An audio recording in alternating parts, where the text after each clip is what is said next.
One of my viewers sent this Longines for me to have a look at and review. It's a heritage, it's a flagship, it's a nice watch, but it's not my cup of tea. And the reason I say that, my lifestyle doesn't dictate for me to wear a watch like this. And just recently, looking on the pre-owned market, I managed to find this. This is an absolute beauty. What I've got in the hand here is a pre-owned watch, and it's actually a very unusual watch. It's called the Longines Heritage Weems Chronograph. As soon as I first laid my eyes on the watch, I thought, you know what, I've got to grab this. It's a tool, it's got good heritage, good pedigree, the size is right, the look is right, the movement is right.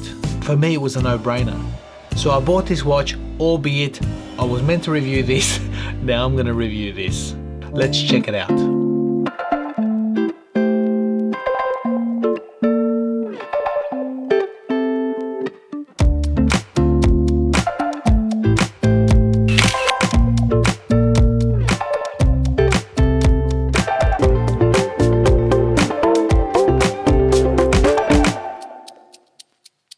Welcome back, guys. So this is the Longines Heritage Weems Chronograph. It's an unusual watch because I've never seen it before. It's a previous generation Longines, and wanting to get a Longines for myself, I've been looking, and some of the newer watches have caught my attention, but this came up on the pre-owned market a couple of weeks back. It's got a fully brushed satinized finish on the case, brushed bezel with a dual time zone. That dial features a tri-register. It's got a Valjoux 7750 or the Longines L667-2 movement. Really well finished, nicely adorned, and it's got 3 little buttons on the side for me to play with, which is really cool.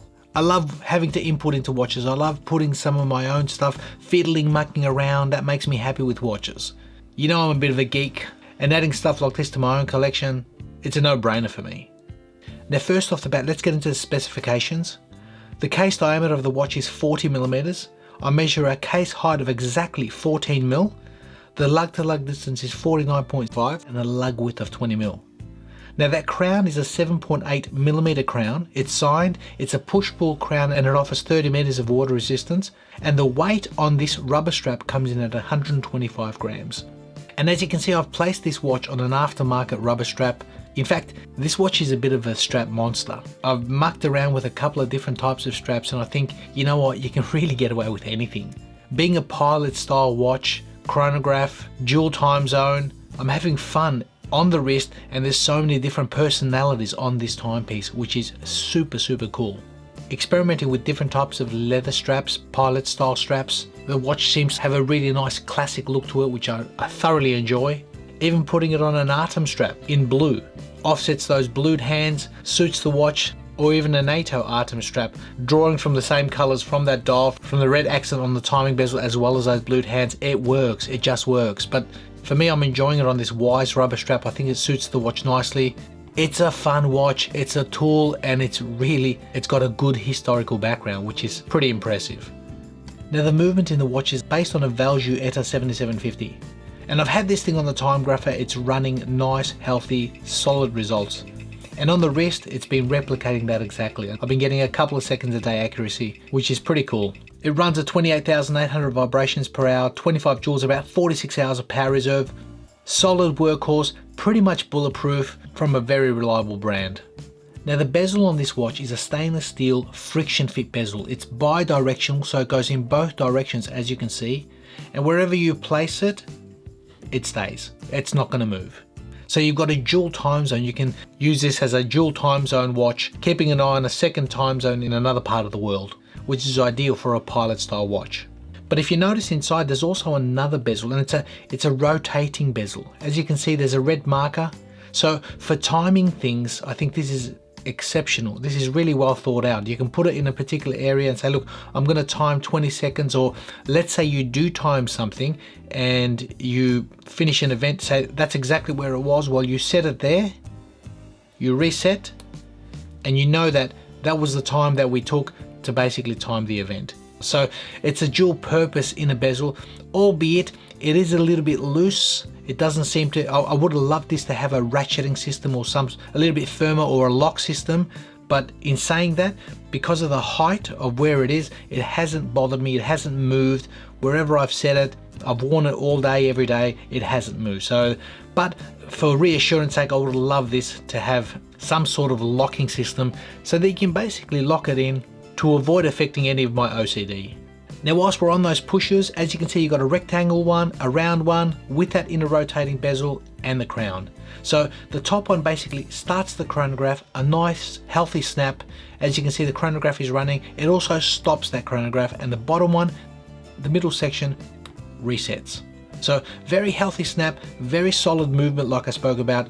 It's pretty much an industrial solid tool, but a lot of refinements. With Longines, I find that the printing, the Arabics, everything's, the detail in this is superb. You really have to appreciate it in a hand to see what you've got. Looking closer at that dial with the tri-register, as you can see, at the 6 o'clock you've got a 12-hour, at the 9 a 60 seconds, and at the 12 o'clock you've got a 30-minute timer. The printing is clean, the legibility is very good, the spacing is well done, not much to fault here. Those blued hands are pointing the way, they appear black most of the day, you look at it in certain lighting angles and they come alive. Just brings an element of surprise and fun to this watch. Now with all watches guys, there's positives and negatives, and what I found from this particular unit, for me, like I mentioned, I would have loved to see a lock on that inner rotating bezel, just for reassurance sake, just to be able to say I'm locking it in here. If I do accidentally bump it, which I haven't, but just in case, it would have been nice to see that, or a little bit of a firmer experience. It is a little bit loose. Number two, drilled lugs. As you can see, the watch is fully brushed all the way through, which is very tool aesthetic. I like that, but having drilled lugs would have allowed for easier strap changes, as I have been changing this up quite a bit, just enjoying it with different types of looks. A very, very versatile dial and very fun.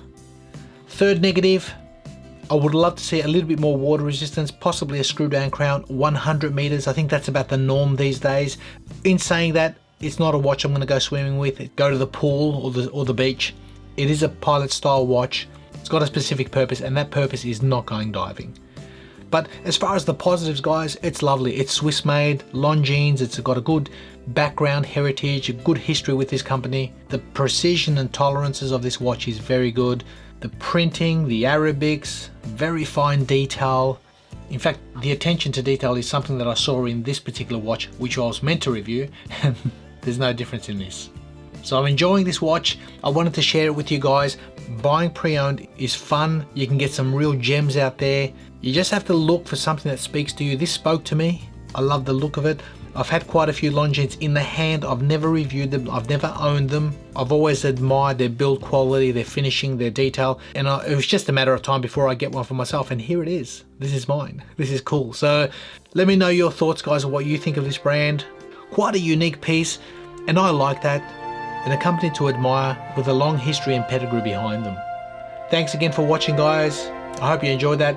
Something a little bit different, a little bit unique, and something that makes me a little bit happy. Thanks again. We'll see you in the next video.